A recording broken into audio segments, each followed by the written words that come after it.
আমরা সুবহানাল্লাহ বলেছি কি লাভ হবে?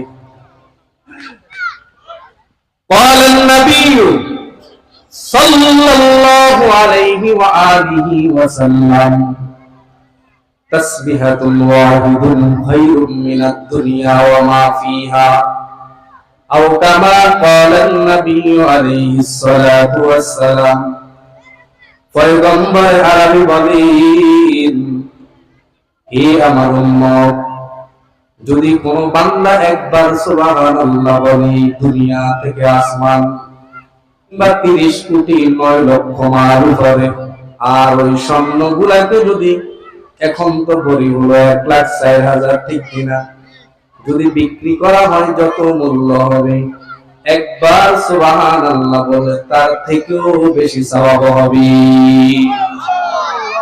আরেকটু আস্তে বলেন সুবহানাল্লাহ।